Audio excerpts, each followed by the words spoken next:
ada kisah di seorang ibu mempunyai 5 anak. Ini setiap ini selalu kami ulang-ulang kisah. Seorang ibu mempunyai 5 anak. Anaknya itu masya Allah berbakti semua kepada ibundanya, baik semuanya dengan ibundanya.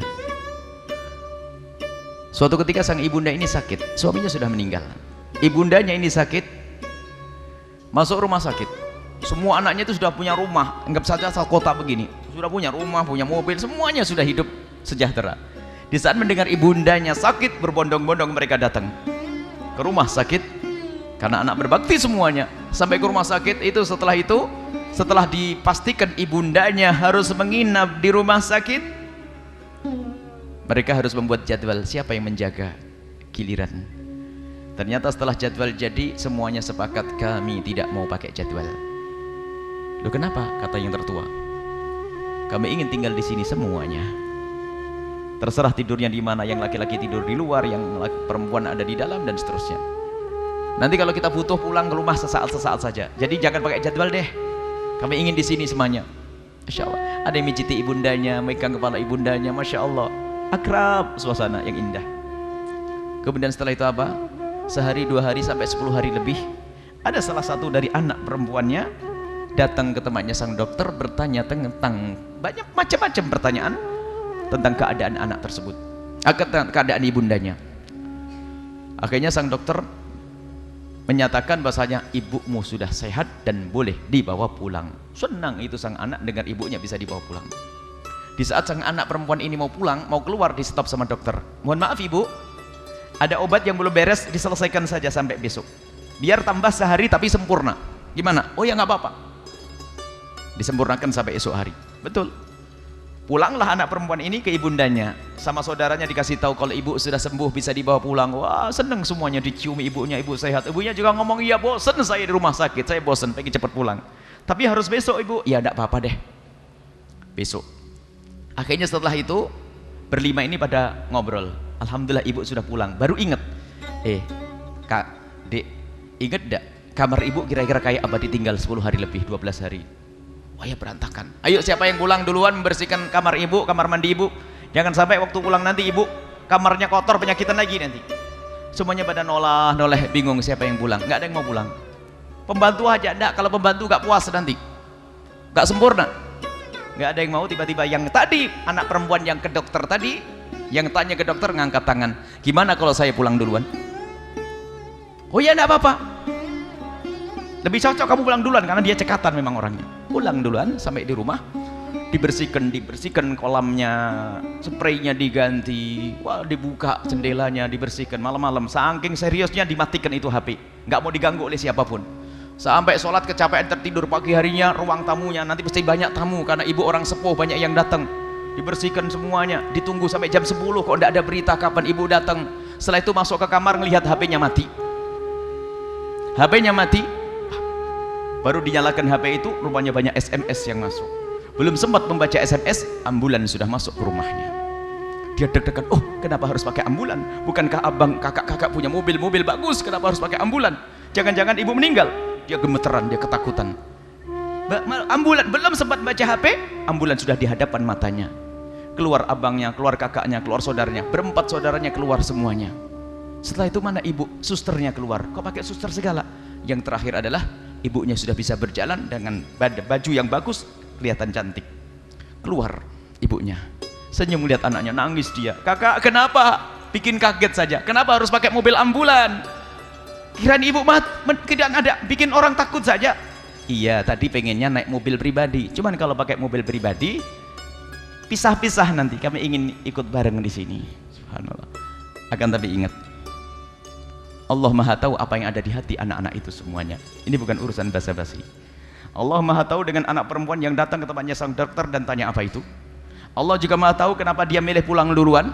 Allah juga Maha tahu kenapa dia mematikan HP-nya. Ternyata itu semua dilakukan, mereka pergi ke dokter ingin tahu berapa biayanya, kemudian dia milih pulang duluan karena dia tidak mau dimintai sumbangan mengeluarkan orang tuanya dari rumah sakit. Ini mungkin terjadi sekali di antara kita. Jadi pura-pura sok sibuk biar gak dimintai sumbangan. karena sudah tahu dihitung 20 juta. Nanti kalau dihitung berlima saya kena 4 juta. Dia mikir. Ada, maksudnya apa? Ada orang semacam itu pelit sama ibunya.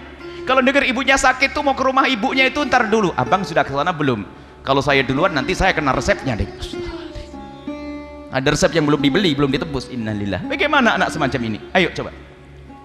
Jangan sampai kita punya, kita yang itu. Ini apa? Cerita ini kami hadirkan barangkali aku seperti itu, nggak peduli dengan urusan orang tua. Orang tua sakit, biar kakak saja.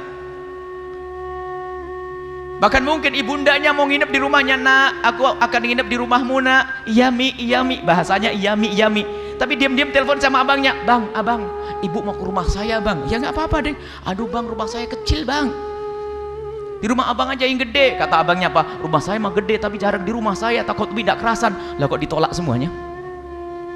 Awas hati-hati. Ini urusan hati. Tolong orang tua. Bagaimana urusan kita dengan orang tua? Hati kita dengan orang tua. Kadang pelayanan kita dengan orang tua. Dan juga di antara sebab durhaka diisyaratkan dalam kisah Alqamah adalah pernikahan. Jangan sampai pernikahanmu menjadikan kau jauh dari orang tuamu. Akan tapi hendaknya siapapun yang menikah menjadikan pernikahan itu adalah sarana untuk tolong menolong dalam berbakti kepada orang tua. Dan kaidahnya sederhana. Ajari istrimu untuk berbakti kepada orang tuanya, dan wahai istri yang mendengar suara ini, ajari suamimu untuk berbakti kepada orang tuanya. Wahai para istri, berbanggalah engkau jika mempunyai suami yang sangat berbakti pada orang tuanya, karena suamimu adalah ahli surga. Dan berbanggalah wahai seorang suami jika engkau punya seorang istri sangat berbakti kepada orang tuanya, karena istrimu adalah ahli surga. Jangan dilarang berbakti, memang hakmu wahai para suami, istrimu hendaknya bersamamu. Akan tapi kalau urusan orang tuanya, kenapa harus dilarang?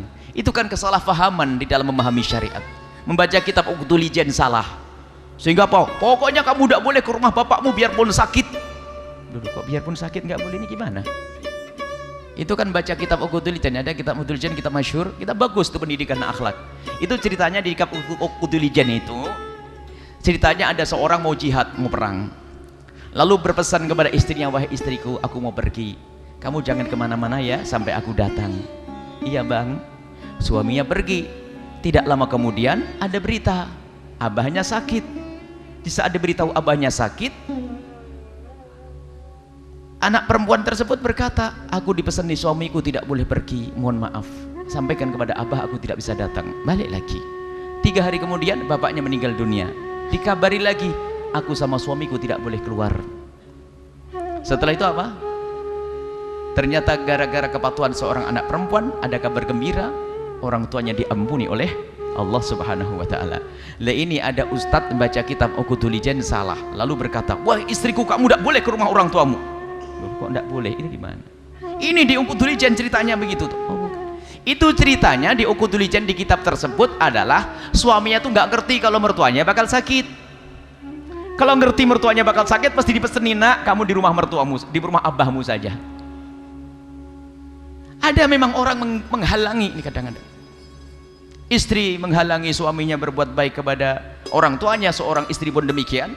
Ada orang ngadu kepada kita suatu ketika, ada seorang suami tanya kepada kami, Buya gimana hukumnya jika abah saya meninggal beberapa tahun yang lalu, dan saya termasuk anak yang paling berhasil, dia seorang pengusaha asing.